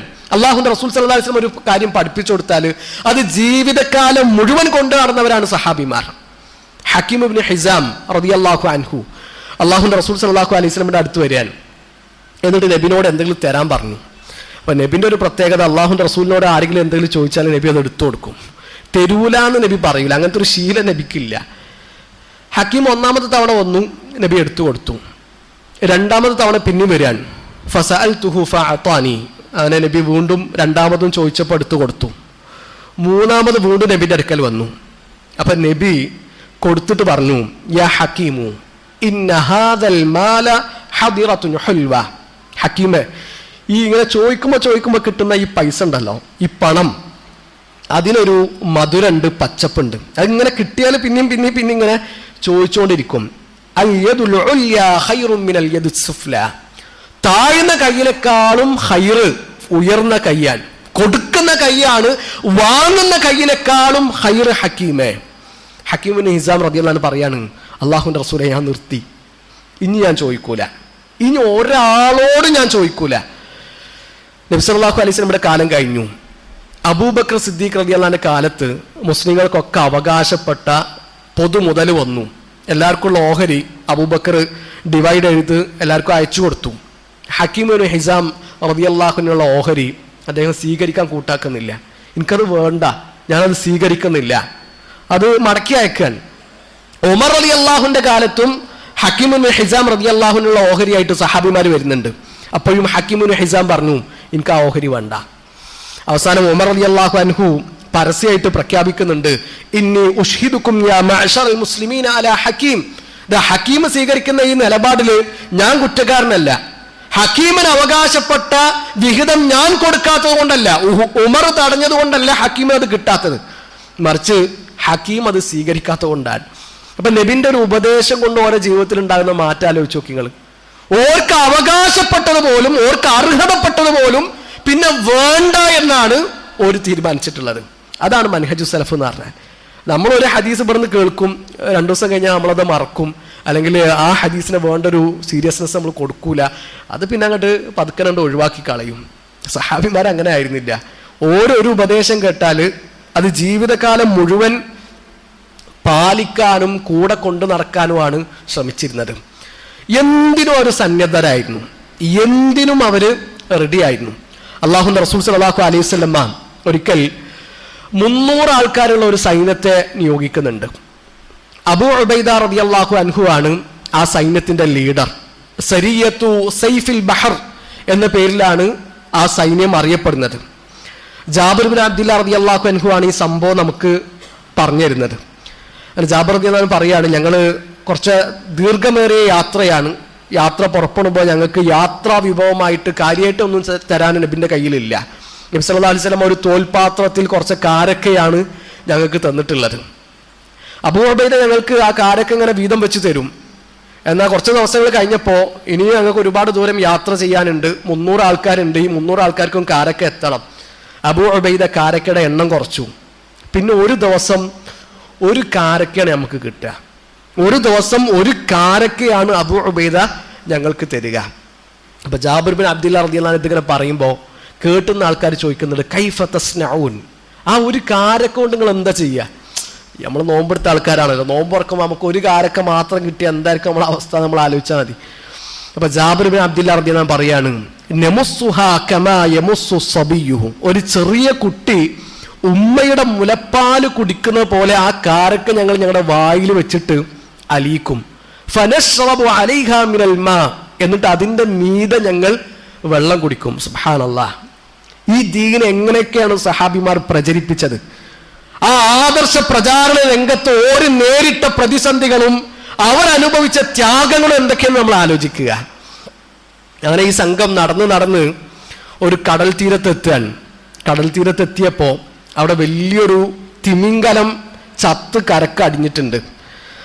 അപ്പൊ അബൂ ഉബൈദ റളിയല്ലാഹു അൻഹു സൈന്യത്തിന്റെ ലീഡർ പറയുന്നുണ്ട്, ഹുവ മയ്യിത്ത്, അത് ചത്തതാൻ. അല്ലാഹു ആലം, അന്ന് സഹാബിമാർക്ക് ചത്ത മീനിനെ തിന്നുന്നതിന്റെ ഹുക്കം അറിയാത്തത് കൊണ്ടായിരിക്കാം. അബൂ ഉബൈദ പറയുന്നുണ്ട്, ഏതായാലും ഇപ്പൊ അത് ചത്തതാണ്, മയ്യിത്താണ്. പക്ഷെ നമ്മൾ നബി സല്ലല്ലാഹു അലൈഹി വസല്ലമയുടെ ദൂതന്മാരാണ്. നമ്മളാണെങ്കിൽ കടുത്ത പട്ടിണിയിലും ദാരിദ്ര്യത്തിലും ആണ്, ഇത് തിന്നാതെ നമുക്ക് വേറൊരു നിർവാഹമില്ല. അപ്പൊ അനിവാര്യ ഘട്ടമായതുകൊണ്ട് നമുക്കിത് കഴിക്കാം എന്നിടത്താണ് സഹാബിമാർ എത്തുന്നത്. ശരിക്കും അനിവാര്യ ഘട്ടമല്ല എങ്കിലും കടലിൽ നിന്നുള്ള ചത്തതിനെ തിന്നുന്നതില്ല, വിലക്കില്ല. നബി സല്ലല്ലാഹു അലൈഹി വസല്ലം തന്നെ പറഞ്ഞ കാര്യമാണ്, ഹുവ ത്വഹൂറു മാഉഹു അൽ ഹില്ലു മൈതതുഹു. സഹാബിമാർ ചില സമയത്ത് കടലിലൂടെ യാത്ര ചെയ്യുമ്പോൾ ഓരോ കയ്യിൽ ശുദ്ധമായ വെള്ളം കുറവായിരിക്കും. അപ്പോൾ ഒരു നബിയോട് വന്നിട്ട് പറയാണ്, നബി ആ വെള്ളം കൊണ്ട് ഞങ്ങൾ വുളൂ ചെയ്താൽ പിന്നെ ഞങ്ങൾക്ക് കുടിക്കാൻ വെള്ളം ഉണ്ടാവില്ല. അപ്പൊ നബി പറയാണ്, നിങ്ങൾ ആ വെള്ളം കുടിച്ചോളൂ, കടലിലെ വെള്ളം കൊണ്ട് നിങ്ങൾ വുളൂ ചെയ്തോളൂ, കാരണം ആ കടലിലെ വെള്ളം ശുദ്ധിയുള്ളതാണ്. അൽ ഹില്ലു മൈതതുഹു, ആ കടലിലെ ശവം നിങ്ങൾക്ക് ഹലാലുമാണ്. അല്ലാഹു ആലം, ഈ ഹുക്കം അന്ന് സഹാബിമാർക്ക് അറിയാത്തതുകൊണ്ടായിരിക്കാം. എന്തായാലും ഒരു അനിവാര്യ ഘട്ടമല്ലേ എന്ന് കണ്ടിട്ട് ആ മീൻ അവര് കഴിക്കുകയാണ്. തിമിംഗലമാണ്. ജാബിർ ബിൻ അബ്ദുല്ലാ റളിയല്ലാഹു അൻഹു പറയണം, ഒരു മാസം ഞങ്ങൾ ആ മീനിന്റെ ഇറച്ചി തിന്നുന്നാൻ. വലിയൊരു ആജാനുബാഹു സാധനം അവർക്ക് കിട്ടിയത്. അബൂ ഉബൈദ റളിയല്ലാഹു അൻഹു ആ മീനിന്റെ വലുപ്പം കണ്ടിട്ട് ഒരു കൗതുകത്തിന് അതിന്റെ കണ്ണിന്റെ ഹോളിലേക്ക് 13 സൈനികരെ ഇറക്കി നിർത്തിയതാണ്. 13 സൈനികരെ അതിന്റെ കണ്ണിന്റെ ഹോളിലേക്ക് ഇറക്കി നിർത്തി. അപ്പൊ ആ മീനിന്റെ വലുപ്പം എന്തായിരിക്കും? അതിന്റെ വാരിയെല്ലാം അവർ കുത്തനെ വെച്ചിട്ട് അതിന്റെ താഴെ നീളം കൂടിയ ഒട്ടകത്തെയും അവരുടെ കൂട്ടത്തിലെ നീളം കൂടിയ ആളെയും അതിന്റെ ചുവട്ടിലൂടെ നടത്തിയതാണ്. പക്ഷെ ആ വാരിയലിൽ ടച്ച് ചെയ്തിരുന്നില്ല, അത്രക്കും വലിയ വാരിയല്ലാണ്. അങ്ങനെ ഒരു മാസത്തോളം സഹാബിമാര് ആ ഇറച്ചി കഴിച്ചു. ഒരാരോഗ്യമൊക്കെ തിരിച്ചു കിട്ടി, ശരീരമൊക്കെ പുഷ്ടിപ്പെട്ടു. പിന്നെ ബാക്കി വന്ന ഇറച്ചി അവർ ഉണക്കിയിട്ട് മദീനയിലേക്ക് കൊണ്ടുപോകുന്നുണ്ട്. അങ്ങനെ നബി സല്ലല്ലാഹു അലൈഹി വസല്ലമയുടെ അടുക്കൽ എത്തിയിട്ട് ഒരു വിവരമൊക്കെ പറഞ്ഞു. അപ്പൊ അള്ളാഹുന്റെ റസൂൽ സല്ലല്ലാഹു അലൈഹി വസല്ലം ഓരോട് പറഞ്ഞു, ഹുവ റിസ്ഖുൻ അഖ്റജഹുല്ലാഹു ലക്കും, അത് അള്ളാഹു നിങ്ങൾക്ക് വേണ്ടി പുറത്തു കൊണ്ടുവന്നിട്ടുള്ള റിസ്ഖാൻ, നിങ്ങൾക്ക് വേണ്ടി അള്ളാഹു കടലിൽ നിന്ന് പുറത്തു കൊണ്ടുവന്നിട്ടുള്ള ഭക്ഷണാൻ. അവർക്ക് ആശങ്കയുണ്ട്, ഞങ്ങൾ ചെയ്തത് ശരിയാണോ, തെറ്റാണോ, മോശമായി പോയോ എന്നൊക്കെ സഹാബിമാർക്ക് ആശങ്കയുണ്ട്. അപ്പൊ അത് മാറാനും കൂടി സഹാബിമാരോട് നബി സല്ലല്ലാഹു അലൈഹി വസല്ലം പറയുന്നുണ്ട്, ഇനി എന്തെങ്കിലും ആ മീനിന്റെ ഇറച്ചിയിൽ നിന്ന് ബാക്കിയുണ്ടെങ്കിൽ നിങ്ങൾ നമുക്കും കുറച്ച് കൊണ്ടുവന്ന് തരും. അങ്ങനെ നബി സല്ലല്ലാഹു അലൈഹി വസല്ലം അതിൽ നിന്ന് കഴിക്കുന്നതൊക്കെ നമുക്ക് കാണാൻ പറ്റും. അത് സഹാബിമാർക്കൊരു സമാധാനം കിട്ടാൻ വേണ്ടിയിട്ടാണ്. അപ്പൊ ഇവിടെ നമ്മൾ നോട്ട് ചെയ്യേണ്ട പോയിന്റ് ജാബിർ റളിയല്ലാഹു അൻഹു പറഞ്ഞ വാക്കാൻ, നമുസ്സുഹാ കമാ യമുസ്സു സബിയ്യു, ഒരു ചെറിയ കുട്ടി ഉമ്മയുടെ മുലപ്പാല് കുടിക്കുന്നത് പോലെ ആ ഒരു കാരക്ക, ഒരു ദിവസം കിട്ടുന്ന ഒരു കാരക്ക വായിൽ വെച്ചിട്ട് അതിങ്ങനെ അലിയിച്ചിട്ട് അതിന്റെ മുകളിലൂടെ ഞങ്ങൾ വെള്ളം കുടിക്കും എന്ന് പറഞ്ഞല്ലോ. ഓരനുഭവിച്ച ത്യാഗം എത്രയാണ്, നമുക്ക് പറ്റുമോ? നമ്മൾ എന്താണ് ദീനിന്റെയും ആദർശത്തിന്റെയൊക്കെ മാർഗത്തിൽ സഹിച്ചിട്ടുള്ളത്, നേരിട്ടിട്ടുള്ളത്? ഇപ്പോൾ ഒരു ഇഫ്താർ സംഗമം വെച്ചിട്ട് ആർക്കെങ്കിലും ഒരാൾക്ക് ഭക്ഷണം തികഞ്ഞിട്ടില്ലെങ്കിൽ അന്ന് നമ്മൾ കോലം മാറി. എന്താ ഇപ്പോൾ ആളെ കണക്കാക്കിയിട്ട് ഭക്ഷണം ഉണ്ടാക്കണ്ടേ, നിങ്ങൾക്ക് അറിയില്ല ഇവിടെ വരുന്ന ആൾക്കാരെ എണ്ണം അല്ലേ? നമ്മൾ ചെറിയ അഡ്ജസ്റ്റ്മെന്റ് പോലും തയ്യാറല്ല എന്നുള്ളതാണ്. അപ്പൊ സഹാബിമാരുടെ ജീവിതം തീർച്ചയായിട്ടും നമുക്ക് വെളിച്ചമാകണം. നബി സല്ലല്ലാഹു അലൈഹി വസല്ലമയുടെ അനുചരന്മാരെ നമ്മൾ മാതൃകയായിട്ട് കാണുകയും വേണം. പ്രിയപ്പെട്ടവരെ, അള്ളാഹുവിന്റെ റസൂൽ സല്ലല്ലാഹു അലൈഹി വസല്ലമയുടെ സഹാബിമാരുടെ ചര്യയിൽ നിന്ന്, മാർഗത്തിൽ നിന്ന് നമ്മൾ വ്യതിചലിച്ചു പോയാൽ, ആ മൻഹജ് തെറ്റിയാൽ, അതാണ് എല്ലാ ഫിത്നക്കുള്ള കാരണം. നബി സല്ലല്ലാഹു അലൈഹി വസല്ലമയെയും സഹാബിമാരെയും പിൻപറ്റലാണ് എല്ലാ നന്മയുടെയും അടിസ്ഥാനം. അള്ളാഹുവിന്റെ റസൂൽ സല്ലല്ലാഹു അലൈഹി വസല്ലമയും സഹാബിമാരും നടന്ന വഴിയിൽ നിന്ന് മാറി നടക്കലാണ് എല്ലാ ഫിത്നക്കുള്ള കാരണം. നെഹ്റുവാൻ യുദ്ധം നടന്നു. അലി ഇബ്നു അബി താലിബ് റളിയല്ലാഹു അൻഹുവിന്റെ കാലത്താണ്. അത് ഖവാരിജുകൾക്കുള്ള ശക്തമായിട്ടുള്ളൊരു പ്രഹരായിരുന്നു. അലി റളിയല്ലാഹു അൻഹുവിന്റെ ഭാഗത്തു നിന്ന് ഓർക്ക് കിട്ടിയ നല്ലൊരു അടിയായിരുന്നു നെഹ്റുവാൻ യുദ്ധം.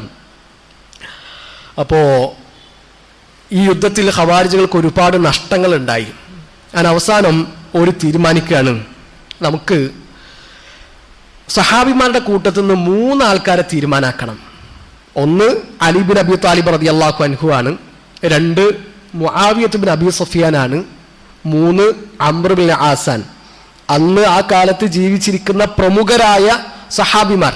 അപ്പൊ ഈ 3 ആൾക്കാരുമാണ് ഇന്ന് ഭൂമിയിൽ ജീവിച്ചിരിക്കുന്ന ഏറ്റവും മോശപ്പെട്ട വഴികെട്ട 3 ആൾക്കാർ എന്നാണ് ഖവാരിജുകൾ കണ്ടത്. അങ്ങനെ ഒരു ഗൂഢാലോചന നടത്താൻ കഅബക്കരികിൽ ഇരുന്നിട്ട് 3 ആൾക്കാർ പ്ലാൻ ചെയ്യാൻ. അബ്ദുറഹ്മാൻ ഇബ്നു മുൽജിം, ബുറഖ് ഇബ്നു അബ്ദില്ല, അംർ ഇബ്നു ബുക്കൈർ, ഈ 3 ആൾക്കാരാണ് സഹാബിമാരെ കൊല്ലാനുള്ള പ്ലാൻ നടത്തുന്നത്. അപ്പൊ അബ്ദുറഹ്മാൻ ഇബ്നു മുൽജിം പറഞ്ഞു, അലിന്റെ കാര്യം ഞാൻ നോക്കിക്കോളാം. ബുറഖ് ഇബ്നു അബ്ദില്ല പറഞ്ഞു, മുആവിയയുടെ കാര്യം ഞാനും നോക്കിക്കോളാം. അംർ ഇബ്നു ബുക്കൈർ പറഞ്ഞു, അംർ ഇബ്നു ആസിനെ ഞാനും തീരുമാനാക്കിക്കോളാം. നമ്മൾ ആലോചിക്കേണ്ടത്, ഭൂമിയിലെ ഏറ്റവും പവിത്രമായ ഒരിടത്ത് നിന്നിട്ടാണ് ഖവാരിജുകൾ ഈ ഗൂഢാലോചന നടത്തുന്നത്. എന്നിട്ട് ഒരു കണ്ട പ്ലാന് ഒറ്റ ദിവസം ഈ 3 ആൾക്കാരെയും കൊന്നുകളയണം. അതിനവർ കണ്ട തീയതി റമദാൻ 17 ആയിരുന്നു. ഏറ്റവും ശ്രേഷ്ഠമായ മാസത്തിലൊരു ദിവസമാണ് ശ്രേഷ്ഠരായ സഹാബിമാരെ വധിക്കാൻ വേണ്ടിയിട്ട് ഖവാരിജുകൾ തിരഞ്ഞെടുത്തിട്ടുള്ളത്. അങ്ങനെ അവർ ഒരുങ്ങി വാളൊക്കെ വിഷത്തിൽ മുക്കി കാത്തിരിക്കാൻ. റമദാൻ 17 അലി ഇബ്നു അബി താലിബ് റളിയല്ലാഹു അൻഹു പള്ളിയിലേക്ക് വരുമ്പോൾ ഫജ്ർ നിസ്കാരത്തിന്റെ സമയമാണ്. Abdurahman ibn മുൽജിം മറിഞ്ഞിരിക്കുന്നുണ്ട്. Abdurahman ibn മുൽജിം Ali Ibnu Abi Talib റളിയല്ലാഹു അൻഹു വരുന്നത് കാണാൻ. അയ്യുഹന്നാസ്, ജനങ്ങൾ വിളിച്ച് അസ്സലാ അസ്സലാ, ജനങ്ങളൊക്കെ നിസ്കാരത്തിന് വിളിച്ചിട്ടാണ് ഖലീഫ പള്ളിയിലേക്ക് വരുന്നത്. കൂഫയിലാണ് ഈ സംഭവം നടക്കുന്നത്. അങ്ങനെ രാത്രിയുടെ മറവിൽ അലി ഇബ്നു അബി താലിബ് റളിയല്ലാഹു അൻഹു മുമ്പിലേക്ക് ചാടി വീണ് അബ്ദുറഹ്മാൻ ഇബ്നു മുൽജിം അലി റളിയല്ലാഹു അൻഹു ആഞ്ഞു വെട്ടി. ആ വെട്ട് കൊണ്ടത് തലക്കാൻ. ഇതൊക്കെ നബി പ്രവചിച്ച കാര്യങ്ങൾ തന്നെയല്ലോ കേട്ടോ. നബി സല്ലല്ലാഹു അലൈഹി വസല്ലം മുൻകൂട്ടി പറഞ്ഞതാണ്, തലക്ക് വെട്ട് കിട്ടി താടി രോമങ്ങളിലൂടെ രക്തമൊലിച്ചിട്ടാണ് അലി ഇബ്നു അബി താലിബ് റളിയല്ലാഹു അൻഹു ഷഹീദാവുക. ആ നബിന്റെ പ്രവചനം, നബിന്റെ പ്രഖ്യാപനമാണ് നമ്മൾ അവിടെ പുലർന്ന് കാണുന്നത്. അള്ളാഹുവിന്റെ റസൂൽ സല്ലല്ലാഹു അലൈഹി വസല്ലമയുടെ നുബുവത്തിന്റെ തെളിവ് കൂടിയാണത്. കാരണം നബി ഹിജറ 11 മരിച്ചിട്ടുണ്ട്. അലി ഇബ്നു അബി താലിബ് റളിയല്ലാഹു അൻഹു ഷഹീദാകുന്നത് ഹിജറ 40 ഹിജറ 40 നടക്കുന്ന ഒരു കാര്യം അത്ര കൃത്യമായിട്ട് നബി സല്ലല്ലാഹു അലൈഹി വസല്ലമ സംസാരിച്ചു. അത് വഹീന്റെ അടിസ്ഥാനത്തിലുള്ള സംസാരാണ്. ഏതായാലും വെട്ട് തലക്ക് കിട്ടി, നല്ല പരിക്കാണ്. 2 ദിവസം കൊണ്ട് അലി ഇബ്നു അബി താലിബ് റളിയല്ലാഹു അൻഹു ഷഹീദായി മരിക്കുകയും ചെയ്തു. അങ്ങനെ ബാക്കിയുള്ളവർ ഈ അബ്ദുറഹ്മാൻ ഇബ്നു മുൽജിമിനെ പിടികൂടി. ബാക്കിയുള്ള അബ്ദുറഹ്മാൻ ഇബ്നു മുൽജിമിന്റെ 2 കൂട്ടുകാരും അവരുടെ ദൗത്യത്തിൽ പരാജയപ്പെട്ടു. മുആവിയത്ത് ഇബ്നു അബൂ സുഫിയാനെയും അംർ ഇബ്നു ആസിനെയും വധിക്കാൻ അവർക്ക് കഴിഞ്ഞിട്ടില്ല. അങ്ങനെ അബ്ദുറഹ്മാൻ ഇബ്നു മുൽജിമിനെ അലി ഇബ്നു അബി താലിബ് റളിയല്ലാഹു അൻഹു മുമ്പിലേക്ക് സഹാബിമാർ കൊണ്ടുവരാൻ. അവസാനമായിട്ട് അലി ഇബ്നു അബി താലിബ് ആ മനുഷ്യനോട് സംസാരിക്കുന്നുണ്ട്. യാ അദുവല്ലാഹ്, അള്ളാഹുവിന്റെ ശത്രുവേ, അല മുഹ്സിനി ഇലൈക്, നിങ്ങൾ എന്തിനാണ് എന്നെ കൊല്ലാൻ ശ്രമിച്ചത്? ഞങ്ങളോട് നീതിപൂർവ്വമായിട്ടല്ലേ പെരുമാറിയിട്ടുള്ളൂ, എന്തിനാണ് നിങ്ങൾ എന്നെ കൊല്ലാൻ ശ്രമിച്ചത്? അപ്പോൾ അബ്ദുറഹ്മാൻ ഇബ്നു മുൽജിം അറിയുന്നുണ്ട്, ഈ ഭൂമിയിൽ ജീവിച്ചിരിക്കുന്ന ഏറ്റവും വഴിപിഴച്ചൊരു മനുഷ്യനെ നശിപ്പിക്കാനും കൊല്ലാനുമാണ് ഞാൻ ഒരുങ്ങിയത്. 40 ദിവസം എൻ്റെ വാള് വിഷത്തിൽ വെച്ചിട്ട് ഞാനിങ്ങനെ കാത്തു നിൽക്കുകയായിരുന്നു നിങ്ങളെ വധിക്കാൻ വേണ്ടിയിട്ട്. അപ്പോൾ ഖവാരിജുകളുടെ കണ്ണിൽ അന്ന് ജീവിച്ചിരിക്കുന്ന സഹാബിമാരുടെ കൂട്ടത്തിൽ ഏറ്റവും ശ്രേഷ്ഠനായ അലി ഇബ്നു അബി താലിബ് റളിയല്ലാഹു അൻഹു, വഖുൽ ഇന്ന ഖൈറൻ നാസി ബഅദ മുഹമ്മദിൻ വസീറാഹു ഖിദ്മൻ സുമ്മ ഉസ്മാനുൽ അർജഹു വറാബിഉഹും ഖൈറുൽ ബരിയത്തി ബഅദഹും അലിയുൻ ഖലീഫുൽ ഖൈരി ബിൽ ഖൈരി മുൻജിഹു. അബൂബക്കറിന്റെയും ഉമറിന്റെയും ഉസ്മാന്റെയും കാലം കഴിഞ്ഞിട്ടുണ്ട്. പിന്നെ ഏറ്റവും ശ്രേഷ്ഠനായ സഹാബി അലി ഇബ്നു അബി താലിബ് റളിയല്ലാഹു അൻഹു ആണ്. പക്ഷേ ഖവാരിജുകളുടെ കണക്കുകൂട്ടൽ എന്താണ്? ഏറ്റവും മോശപ്പെട്ട, ഏറ്റവും വൃത്തികെട്ട, വഴിപിഴച്ച മനുഷ്യനാണ് അലി ഇബ്നു അബി താലിബ് റളിയല്ലാഹു അൻഹു. എന്നിട്ട് അബ്ദുറഹ്മാൻ ഇബ്നു മുൽജിം പറയുന്നുണ്ട്, നിങ്ങൾ അങ്ങനെ എന്നെ പെട്ടെന്ന് പെട്ടെന്ന് കൊന്നു കളയരുത്. ഖിസാസ് നടപ്പിലാക്കുമ്പോൾ പെട്ടെന്നൊന്നും എൻ്റെ കാര്യം തീരുമാനാക്കരുത്. ഇഞ്ചിഞ്ചായിട്ട് എന്നെ വെട്ടി നുറുക്കി കൊല്ലണം. കാരണം അത്രക്കും മഹത്തായ ഒരു പണിയാണ് നമ്മൾ എടുത്തിട്ടുള്ളത്. അലി ബിൻ അബി താലിബിനെയാണ് ഞങ്ങൾ കൊല്ലാൻ ശ്രമിച്ചിട്ടുള്ളത്. അപ്പം അത് ചെറിയൊരു കാര്യമല്ല. നമ്മൾ ആലോചിച്ചിട്ടുണ്ട് ആരാണ് ഈ അബ്ദുറഹ്മാൻ ഇബ്നു മുൽജിം എന്ന്. അബ്ദുറഹ്മാൻ ഇബ്നു മുൽജിം ഏതെങ്കിലും ഒരു വാടക കൊലയാളി ആയിരുന്നില്ല, ഒരു വാടക ഗുണ്ടയായിരുന്നില്ല. അള്ളാഹുവിന്റെ റസൂൽ സല്ലല്ലാഹു അലൈഹി വസല്ലം പറയുന്നുണ്ട്, 4 സഹാബിമാരിൽ നിങ്ങൾ ഖുർആൻ പഠിക്കണം. ആ കൂട്ടത്തിൽ നബി എണ്ണി പറഞ്ഞ ഒരാളാണ് മുആദ് ബിൻ ജബൽ. ആ മുആദ് ബിൻ ജബൽ റളിയല്ലാഹു അൻഹുവിൽ നിന്ന് ഖുർആൻ പഠിച്ച ആളാണ് അബ്ദുറഹ്മാൻ ഇബ്നു മുൽജിം. ഫതഹ് മിസ്ർ കീഴടക്കിയ മുസ്ലിം സൈന്യത്തിന്റെ ഏറ്റവും മുന്നിൽ നിന്ന പോരാളിയാണ് Abdurrahman ibn Muljam. Umar bin Khattab റളിയല്ലാഹു അൻഹു മിസ്റിലെ ഗവർണറായ അംർ ബിൻ ആസിന് കത്ത് എഴുതുന്നുണ്ട്. അവിടെ അബ്ദുറഹ്മാൻ ഇബ്നു മുൽജിം ഉണ്ട്. അബ്ദുറഹ്മാൻ ഇബ്നു മുൽജിം നിങ്ങൾ പള്ളിക്കടുത്തേക്ക് താമസ സൗകര്യം ഒരുക്കി കൊടുക്കണം. അവിടെ വരുന്ന ആൾക്കാർ അബ്ദുറഹ്മാൻ ഇബ്നു മുൽജിമിന്റെ അടുക്കൽ വന്നിട്ട് ഖുർആൻ പഠിക്കട്ടെ. ആ മനുഷ്യനാണ് അബ്ദുറഹ്മാൻ ഇബ്നു മുൽജിം. ഇമാം ദഹബി റഹിമഹുല്ലാഹ് അദ്ദേഹത്തിന്റെ താരീഖിൽ അബ്ദുറഹ്മാൻ ഇബ്നു മുൽജിമിനെ പറ്റിയിട്ട് പറയുന്ന കുറച്ച് വിശേഷണങ്ങളുണ്ട്. വഫി ജബ്ഹതിഹി അസറു സുജൂദ്, അയാളുടെ നെറ്റിയിൽ നിസ്കാരത്തയമ്പുണ്ടായിരുന്നു. വകാന മിനൽ ഉബ്ബാദ്, അയാൾ ഒരുപാട് ഇബാദത്തുകൾ ചെയ്തിരുന്ന മനുഷ്യനാണ്. പിന്നെ ഓർക്ക് എവിടെ പേച്ചത്, ഓർക്ക് എവിടെയാണ് തെറ്റിയത്? അലി ബിൻ അബി താലിബ് റളിയല്ലാഹു അൻഹുവിനെയും മുആവിയത്ത് ബിൻ അബി സുഫിയാനെയും അംർ ബിൻ ആസിനെയും റളിയല്ലാഹു അൻഹും ഈ സഹാബിമാരൊക്കെ വധിക്കാൻ ഖവാരിജുകൾക്ക് ഉണ്ടായിരുന്ന തെളിവ് എന്താണെന്നറിയോ? ഖുർആനായിരുന്നു. ഖുർആനിന്റെ ആയത്ത് ഓതിയിട്ടാണ് ഖവാരിജുകൾ അലി റളിയല്ലാഹു അൻഹുവും സഹാബിമാരും പഴച്ചു പോയിട്ടുണ്ട് എന്ന് സ്ഥാപിച്ചത്. കാഫിറുകളുടെ വിഷയത്തിൽ അള്ളാഹു ഇറക്കിയ ആയത്തുകൾ സഹാബിമാരുടെ വിഷയത്തിലാണ് ഖവാരിജുകൾ ഓതിയത്. അപ്പോൾ ഖുർആൻ പഠിക്കാത്ത ആൾക്കാരായിരുന്നില്ല അവര്, ഖുർആൻ അറിയാത്തവരായിരുന്നില്ല. പക്ഷേ ഖുർആൻ പഠിക്കേണ്ട വിധത്തിൽ ഒരു പഠിച്ചില്ല. നബി സല്ലല്ലാഹു അലൈഹി വസല്ലമയും സഹാബിമാരും മനസ്സിലാക്കിയ കോലത്തിലായിരുന്നില്ല ഖുർആനിന്റെ ആയത്തുകളെ ഖവാരിജുകൾ മനസ്സിലാക്കിയത്. ഓർക്ക് തെറ്റിയത് മൻഹജിലായിരുന്നു, ഓർക്ക് തെറ്റിയത് സഹാബിമാരുടെ പാതയിലായിരുന്നു. സഹാബിമാർ ആ ആയത്ത് എങ്ങനെയാണോ മനസ്സിലാക്കിയത് അതുപോലെയല്ല ഖവാരിജുകൾ മനസ്സിലാക്കിയത്. അപ്പൊ നമ്മൾ നല്ലോണം ശ്രദ്ധിക്കണം.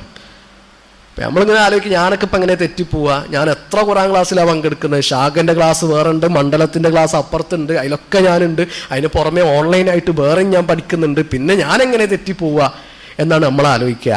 നമ്മളെ ശൈത്താൻ നല്ലോണം പിടിക്കും. നമ്മൾ ഗൗരവത്തിൽ കാണണം.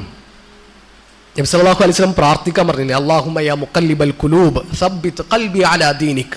അത് നമ്മൾ നിരന്തരമായിട്ട് പ്രാർത്ഥിച്ചുകൊണ്ടേയിരിക്കണം. രാവിലെ മുഅ്മിനായവൻ വൈകുന്നേരം കാഫിറാകും, വൈകുന്നേരം കാഫിറായവൻ രാവിലെ മുഅ്മിനാകും എന്ന് നബി സല്ലല്ലാഹു അലൈഹി വസല്ലം പറഞ്ഞ ഹദീസ് നമ്മുടെ മനസ്സിലുണ്ടാകണം. അപ്പം നമ്മളിങ്ങനെ ഒരു പരിഭാഷ വെച്ചിട്ട് ഖുർആൻ ഒറ്റക്ക് പഠിക്കുന്നതും ഒരു ഉസ്താദിന്റെ ദർസിൽ ഇരുന്നിട്ട് ഇബ്നു ഉസൈമിനും തഫ്സീർ സഅദിയും ഇബ്നു കസീറും തൊബരിയും ഖുർത്തുബിയൊക്കെ മുന്നിൽ വെച്ചിട്ട് ആ ഉസ്താദ് ദർസ് എടുത്ത് തരുന്നതും തമ്മിൽ നല്ല മാറ്റമുണ്ട്. ഇപ്പം റമളാൻ ആയതുകൊണ്ട് നമ്മൾ അടിച്ചു തീർത്ത് ഓതി പോവുകയാണ് ചെയ്യുക. ഇപ്പം റമളാനിൽ മാക്സിമം നമുക്ക് എത്രയാണോ ഓതാൻ കഴിയുക അത്ര നമ്മൾ ഓതുക എന്നുള്ളത് തന്നെയാണ് ഏറ്റവും നല്ലത്. റമളാൻ കഴിഞ്ഞാൽ നമുക്ക് നല്ല കൃത്യമായിട്ടൊരു പ്ലാൻ വേണം. ഖുർആൻ നമ്മൾ പഠിക്കണം, അതിൻ്റെ തഫ്സീറുകൾ നമ്മൾ അറിയണം, സബബുൻ നുസൂലുകൾ നമ്മൾ അറിയണം, അതിൻ്റെ ആഴങ്ങളിലേക്ക് നമ്മൾ ഊളിയിട്ടിറങ്ങണം. അതിനൊരു ടേസ്റ്റ് ഉണ്ട്, അതിനൊരു മധുരമുണ്ട്. അതില്ല എങ്കിൽ ഖുർആൻ ഓരോരുത്തരും ഓരുടെ ഇഷ്ടത്തിനനുസരിച്ചിട്ടാണ് ഓതാൻ തുടങ്ങിയാൽ, വ്യാഖ്യാനിക്കാൻ തുടങ്ങിയാൽ ഭയങ്കര അപകടമായിരിക്കും.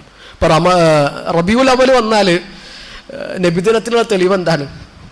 ഖുർആനിലെ ആയത്താണ്. നബി സല്ലല്ലാഹു അലൈഹി വസല്ലമയും മറിഞ്ഞ കാര്യങ്ങൾ അറിയും. എന്താ തെളിവ്? ഖുർആനിലെ ആയത്താണ്. അള്ളാഹുവിന്റെ റസൂൽ സല്ലല്ലാഹു അലൈഹി വസല്ലമയോട് പ്രാർത്ഥിക്കാം, സഹായം ചോദിക്കാം. എന്താ തെളിവ്? ഖുർആനിലെ ആയത്താണ്. അപ്പൊ എന്താ ഓരോ ആയത്തോതുന്നു, നിങ്ങളും ആയത്തോതുന്നു. അപ്പൊ എന്താ പിന്നെ മാറ്റം മൻഹജു സലഫാൻ, മാറ്റം മൻഹജു സലഫാൻ. ആ ആയത്ത് ആദ്യം ഇറങ്ങിയത് നബി സല്ലല്ലാഹു അലൈഹി വസല്ലം വെക്കാൻ. ആ ആയത്ത് എങ്ങനെ മനസ്സിലാക്കണമെന്ന് നബിയാണ് സഹാബിമാർക്ക് പറഞ്ഞു കൊടുത്തത്. അത് ശരിയായ കോലത്തിൽ മനസ്സിലാക്കിയവർ അള്ളാഹുവിന്റെ റസൂൽ സല്ലല്ലാഹു അലൈഹി വസല്ലമയുടെ അനുചരന്മാരാണ്. ആ നബിയും സഹാബിമാരും ഒരു ആയത്ത് എങ്ങനെ മനസ്സിലാക്കിയോ, ഒരു ഹദീസ് എങ്ങനെ മനസ്സിലാക്കിയോ അങ്ങനെ നമ്മൾ മനസ്സിലാക്കണം. അതല്ല എങ്കിൽ എല്ലാത്തിനും ഖുർആനും തെളിവും ഹദീസിനും തെളിവും ഉണ്ടാകും. നബി സല്ലല്ലാഹു അലൈഹി വസല്ലം തന്നെ പറഞ്ഞല്ലോ. ഇർബാദ് ഇബ്നു സാരിയ റളിയല്ലാഹു അൻഹു പറയാണ്, അള്ളാഹുവിന്റെ റസൂൽ സല്ലല്ലാഹു അലൈഹി വസല്ലം ഞങ്ങൾക്കൊരു ഉപദേശം തന്നു. ദറഫത് മിൻഹൽ ഉയൂൻ വജിലത് മിൻഹൽ ഖുലൂബ്, ഞങ്ങളുടെ ഹൃദയങ്ങൾ വിറച്ചു, ഞങ്ങളുടെ കണ്ണുകൾ നിറഞ്ഞൊഴുകി. അള്ളാഹുവിന്റെ റസൂലെ, ഇതൊരു വിടവാങ്ങുന്ന മനുഷ്യന്റെ ഉപദേശം പോലെ ഞങ്ങൾക്ക് തോന്നുന്നുണ്ടല്ലോ. എന്താ ഞങ്ങൾക്ക് തരാനുള്ള വസിയത്ത്? فإنه من يعش منكم بعدي فسيرى اختلافا كثيرا. എനിക്ക് ശേഷം ആര് ജീവിക്കുന്നുണ്ടോ ഓന് ഒരുപാട് അഭിപ്രായ വ്യത്യാസങ്ങൾ കാണുന്നതാണ്. ഈ ദീനിന് ഒരു അഭിപ്രായ ഭിന്നത ഉണ്ടാവില്ല. ഞങ്ങളെല്ലാവരും ഖിയാമത്ത് നാൾ വരെ ഒരുമിച്ച് ഒത്തൊരുമയോടുകൂടി മുന്നോട്ട് പോകുന്ന നബി പറഞ്ഞിട്ടില്ല. അഭിപ്രായ വ്യത്യാസങ്ങൾ ഉണ്ടാകും, ഭിന്നതകൾ ഉണ്ടാകും, പ്രശ്നങ്ങൾ ഉണ്ടാകും. അങ്ങനെ അഭിപ്രായ വ്യത്യാസങ്ങൾ ഉണ്ടായാൽ എന്താണ് അതിനുള്ള പരിഹാരം എന്നും അള്ളാഹുവിന്റെ റസൂൽ സല്ലല്ലാഹു അലൈഹി വസല്ലം നമുക്ക് പറഞ്ഞു തന്നിട്ടുണ്ട്. അലൈക്കും ബിസുന്നതി വസുന്നതി ഖുലഫാഇർ റാഷിദീൻ അൽ മഹ്ദിയീൻ. നിങ്ങൾ എൻ്റെ സുന്നത്ത് മുറുകെ പിടിക്കുക, ഖുലഫാഉർ റാഷിദീങ്ങളുടെ സുന്നത്ത് മുറുകെ പിടിക്കുക. അബ്ദു അലൈഹാ ബിൻ നവാജിദ്. ആ വാക്ക് നമ്മൾ ഫോക്കസ് ചെയ്യുക. അബ്ദു അലൈഹാ ബിൻ നവാജിദ്. അണപ്പല്ലുകൊണ്ട് കടിച്ചു പിടിക്കണം എന്ന് പറഞ്ഞത് അല്ലെ. മുൻപല്ലുകൊണ്ട് കടിച്ചു പിടിക്കുന്നതും അണപ്പല്ലുകൊണ്ട് കടിച്ചു പിടിക്കുന്നതും തമ്മിൽ മാറ്റമുണ്ട്. അണപ്പല്ലുകൊണ്ട് കടിച്ചു പിടിക്കുമ്പോൾ അതിന് ഒന്നുകൂടി ബലമുണ്ട്, ശക്തിയുണ്ട്. അണപ്പല്ലുകൾ കൊണ്ട് നിങ്ങൾ എൻ്റെ സുന്നത്തും എൻ്റെ ഖുലഫാഉർ റാഷിദീങ്ങളുടെ സുന്നത്തും കടിച്ചു പിടിക്കണം എന്നാണ് അള്ളാഹുവിൻ്റെ റസൂൽ സല്ലല്ലാഹു അലൈഹി വസല്ലമ പറഞ്ഞിട്ടുള്ളത്. അപ്പം അങ്ങനെ ദീൻ മുറുകെ പിടിച്ചുകൊണ്ട് മുന്നോട്ട് പോകാൻ നമുക്ക് പറ്റണം. തമസ്സക് ബിഹബിലില്ലാഹി വത്തബിഇൽ ഹുദാ വലാ തകു ബിദഇയ്യൻ ലഅല്ലക തുഫ്ലിഹു വദിൻ ബികിതാബില്ലാഹി വസ്സുനനില്ലതി അതത് അൻ റസൂലില്ലാഹി തൻജു വതർബഹു. ആ ഖുർആനും സുന്നത്തും മുറുകെ പിടിക്കുക എന്നുള്ളതാണ് നമ്മുടെ വിജയം. ഇമാം മാലിക് റഹിമഹുല്ലാഹ് പറയുന്നുണ്ട്, ലാ യസ്ലുഹു ആഖിറു ഹാദിഹിൽ ഉമ്മ. ഈ ഉമ്മത്തിലെ അവസാനത്തെ ആൾക്കാർ നന്നാവൂല ഇല്ലാ ബിമാ സലഹ ബിഹി അവ്വലുഹാ. ഈ ഉമ്മത്തിലെ ഒന്നാമത്തെ ആൾക്കാർ എന്തുകൊണ്ടാണോ നന്നായിട്ടുള്ളത് അതുകൊണ്ടല്ലാതെ ഈ ഉമ്മത്തിലെ അവസാനക്കാർ നന്നാവൂല എന്നാണ്. അള്ളാഹു ദീന് ശരിയായ നിലക്ക് മുറുകെ പിടിക്കാൻ നമ്മളെല്ലാവരെയും സഹായിക്കട്ടെ. പ്രിയപ്പെട്ടവരെ, നബി സല്ലല്ലാഹു അലൈഹി വസല്ലമയുടെ അരികിൽ വന്നിട്ട് ഒരു സഹാബി ചോദിക്കുന്നുണ്ട്, മതസ്സാഅ, അള്ളാഹുവിൻ്റെ റസൂലെ എപ്പോഴാണ് അന്ത്യസമയം? അപ്പം നബി സല്ലല്ലാഹു അലൈഹി വസല്ലം തിരിച്ചു ചോദിച്ചു, വമാ അദത്ത ലഹ, ആ അന്ത്യസമയത്തിന് നീ എന്താ ഒരുക്കിയിട്ടുള്ളത്? പറഞ്ഞു, എൻ്റെ അടുത്ത് കുറേ ഇബാദത്തുകളൊന്നുമില്ല, വലാകിന്നി ഉഹിബ്ബുല്ലാഹ് വറസൂല, പക്ഷേ ഞാൻ അള്ളാഹുവിനെയും അള്ളാഹുവിൻ്റെ റസൂലിനെയും സ്നേഹിക്കുന്നുണ്ട്. നബി സല്ലല്ലാഹു അലൈഹി വസല്ലമയുടെ മറുപടി, അൻത മഅ മൻ അഹ്ബബ്ത, നീ ആരെ സ്നേഹിക്കുന്നുണ്ടോ ഓരെ കൂടെയാണ് നീ. അനസ് ബിൻ മാലിക് റളിയല്ലാഹു അൻഹു പറയാണ്, അൻത മഅ മൻ അഹ്ബബ്ത എന്ന നബിൻ്റെ ആ വാക്കിനേക്കാളും ഞങ്ങളെ സന്തോഷിപ്പിച്ച വേറൊരു വാക്കില്ല. നബിനെ പോലെയോ അബൂബക്കറിനെ പോലെയോ ഉമറിനെ പോലെയോ ഒന്നും ഞങ്ങൾ പണിയെടുത്തിട്ടില്ല, അത്ര ഒന്നും ഞങ്ങൾ ചെയ്തിട്ടില്ല. പക്ഷേ ഓരൊക്കെ ഞങ്ങൾ സ്നേഹിക്കുന്നുണ്ട്. അവരോടുള്ള സ്നേഹം കാരണം അവരുടെ കൂടെ ചേരാൻ പറ്റുമെന്ന് ഞങ്ങൾ ആഗ്രഹിക്കുന്നു, ഞങ്ങൾ കൊതിക്കുന്നു എന്നാണ്. ആ ഒരു പ്രതീക്ഷയാണ് നമുക്ക് വേണ്ടത്. ഓരെപ്പോലെ ഒന്നും ആകാൻ നമുക്ക് പറ്റൂല, ഓരെപ്പോലെ ആകാൻ പറ്റിയിട്ടില്ല എങ്കിലും ഓരെപ്പോലെ ആകാൻ നമ്മൾ ശ്രമിക്കുക. തശബ്ബഹു ഇല്ലം തകൂനു മിസ്ലഹും ഫഇന്ന തശബ്ബുഹ ബിൽ കിറാമി ഫലാഹു. ഓരെപ്പോലൊക്കെ ആകാൻ ശ്രമിക്കുക എന്നുള്ളത് തന്നെ വലിയ കാര്യമാണ്. അപ്പം അവരോടുള്ള സ്നേഹം കാരണം നമുക്ക് സ്വർഗത്തിൽ എത്താൻ പറ്റുന്നതാണ് അള്ളാഹുവിൻ്റെ റസൂൽ സല്ലല്ലാഹു അലൈഹി വസല്ലം നമ്മളോട് പറഞ്ഞിട്ടുള്ളത്. ഈ സ്വർഗം എന്ന് പറഞ്ഞാൽ കുറേ തിന്നാനും കുടിക്കാനുള്ളൊരു സ്ഥലം മാത്രമായിട്ട് നമ്മൾ കാണരുത്. നമ്മൾ കാലങ്ങളായിട്ട് കാണാനും സംസാരിക്കാനും കൊതിച്ച മനുഷ്യന്മാരുടെ കൂടെ നമ്മൾ ഒരുമിച്ച് കൂടുന്ന ഒരു സംഗമ ഭൂമി കൂടിയാണ് സ്വർഗം. സുബ്ഹാനല്ലാഹ്. ഫീഹാ റസൂലുള്ളാഹ്, ആ സ്വർഗത്തിൽ അള്ളാഹുവിൻ്റെ റസൂലുണ്ട്. അവിടെ അബൂബക്കറും ഉമറും ഉസ്മാനും അലിയും ഉണ്ട്. സ്വർഗം കൊണ്ട് സന്തോഷ വാർത്ത അറിയിക്കപ്പെട്ട സഹാബിമാരുണ്ട്, എല്ലാ സഹാബിമാരും ഉണ്ട്. അപ്പോൾ ഓരൊക്കെ നമ്മളോട് സലാം പറയുന്നത്, നമ്മൾ ഓരോട് സലാം പറയുന്നതും അവരുടെ വിശേഷങ്ങൾ അവർ നമ്മളോട് നേരിട്ട് പറയുന്നതൊക്കെ നിങ്ങൾ ആലോചിച്ച് നോക്കി. അബൂബക്കർ സിദ്ദീഖ് റളിയല്ലാഹു അൻഹു നബിൻ്റെ കൂടെയുള്ള ഹിജ്റയുടെ അനുഭവങ്ങൾ അബൂബക്കറിൻ്റെ നാവിലൂടെ നമ്മളോട് പറയുന്നത്. ഉമർ ബിൻ ഖത്താബ് റളിയല്ലാഹു അൻഹു ഇസ്ലാം സ്വീകരിച്ചത് എങ്ങനെയാണ്? പല അഭിപ്രായങ്ങൾ നമുക്ക് കാണാൻ പറ്റും. അപ്പോൾ ഉമർ റളിയല്ലാഹു അൻഹു നേരിട്ട് പറയണം എങ്ങനെയാണ് ഞാൻ ഇസ്ലാം സ്വീകരിച്ചത്. അത് ഉമർ റളിയല്ലാഹു അൻഹു നാവെന്ന് നമ്മൾ നേരിട്ട് കേൾക്കുന്നത് സങ്കല്പിച്ച് നോക്കുക. ഉസ്മാൻ റളിയല്ലാഹു അൻഹുവും അലി ഇബ്നു അബി ത്വാലിബും സഹാബിമാരും അവരുടെ വിശേഷണങ്ങൾ നമ്മളുമായിട്ട് പങ്കുവെക്കുന്നത് നമ്മൾ ആലോചിച്ച് നോക്കുക. അപ്പോൾ ആ നല്ല നല്ല മനുഷ്യന്മാരെ കൂടെ സ്വർഗത്തിൽ ഒരുമിക്കണമെങ്കിൽ നമ്മൾ പണിയെടുക്കണം, അതിന് നന്നായിട്ട് നമ്മൾ പരിശ്രമിക്കണം. എല്ലാ നിലക്കും അള്ളാഹു സാഹചര്യങ്ങൾ അനുകൂലമാക്കി തന്ന ഒരു മാസത്തിലാണ് നമ്മളുള്ളത്. നിസ്കാരവും തറാവീഹും ഖുർആൻ പാരായണവും സ്വതക്കകളും നന്മകളുമായിട്ട് നമ്മൾ മുന്നോട്ട് പോവുക. തുടക്കത്തിൽ ഞാൻ പറഞ്ഞ അള്ളാഹുവിൻ്റെ റസൂൽ സല്ലല്ലാഹു അലൈഹി വസല്ലമയുടെ ആ രാത്രി നമുക്ക് നന്മകളിൽ മുന്നേറുവാനുള്ള പ്രചോദനമാകണം, പ്രേരണയാകണം. അള്ളാഹു നമ്മളെല്ലാവരെയും അതിന് സഹായിക്കട്ടെ. നമ്മുടെ വീഴ്ചകൾ അള്ളാഹു നമുക്ക് പുറത്തു തരട്ടെ. ഉപകാരപ്രദമായ അറിവ് നമുക്കെല്ലാവർക്കും അള്ളാഹു വർദ്ധിപ്പിച്ചു തരട്ടെ. നമ്മൾ നോമ്പുകാരാണ്. നോമ്പുകാരുടെ പ്രാർത്ഥനയ്ക്ക് പ്രത്യേകം ശ്രേഷ്ഠതയുണ്ട്. പ്രാർത്ഥന നമ്മൾ ഒരുപാട് അധികരിപ്പിക്കേണ്ട ഒരു സമയത്ത് കൂടിയാണ് നമ്മൾ കടന്നു പോകുന്നത്. GCC രാജ്യങ്ങളിലുള്ളതും നമ്മുടെ സഹോദരങ്ങളാണ്. രാജ്യത്തിൻ്റെ അതിർത്തികൾ നമ്മളെ എത്ര അകറ്റിയാലും, പതാകയുടെ നിറങ്ങൾ നമ്മളെ എത്ര അന്യരാക്കിയാലും, ഈമാൻ എന്ന ചരട് നമ്മളെയൊക്കെ കോർത്തിണക്കുന്നുണ്ട്. ഇന്നമൽ മുഅ്മിനൂന ഇഖ്വ. നമുക്ക് ഉണ്ടാകണമെന്ന് നമ്മൾ കൊതിക്കുന്ന സമാധാനവും സന്തോഷവും ആ നാടുകളിലും ഉണ്ടാകണമെന്ന് നമ്മൾ കൊതിക്കുന്നവരെ ലാ യുഅ്മിനു അഹദുക്കും ഹത്താ യുഹിബ്ബ ലി അഖീഹി മാ യുഹിബ്ബു ലി നഫ്സിഹി. അത് നമ്മുടെ ഈമാൻ്റെ ഭാഗമാണ്. ഈമാനുള്ള നമ്മുടെ സഹോദരനും നമുക്ക് കിട്ടുന്നതൊക്കെ കിട്ടണമെന്ന് ആഗ്രഹിക്കുക എന്നുള്ളത്. അവർക്ക് വേണ്ടിയിട്ട് ആത്മാർത്ഥമായിട്ട് നമ്മൾ പ്രാർത്ഥിക്കുക. ഇസ്രായേലിൻ്റെയും അമേരിക്കയുടെയും ഇറാൻ്റെ ഒക്കെ മുകളിൽ നമുക്കൊരു റബ്ബുണ്ട് എന്നുള്ള തിരിച്ചറിവും ബോധ്യവും എപ്പോഴും നമ്മുടെ കൂടെ ഉണ്ടാകണം. അള്ളാഹു ആ നാടുകളിൽ സമാധാനവും സന്തോഷമൊക്കെ തിരിച്ചു നൽകട്ടെ. അള്ളാഹു ഇസ്ലാമിന് ഇസ്സത്തും പ്രതാപവും നൽകട്ടെ. ബാറക്കല്ലാഹു ഫീക്കും. ജസാക്കുമുല്ലാഹു ഖൈറാ. അഖൂലു ഖൗലി ഹാദാ അസ്തഗ്ഫിറുല്ലാഹ ലി വലക്കും വലിജമീഇൽ മുസ്ലിമീൻ. അസ്സലാമു അലൈക്കും വറഹ്മത്തുള്ളാഹി വബറകാതുഹു.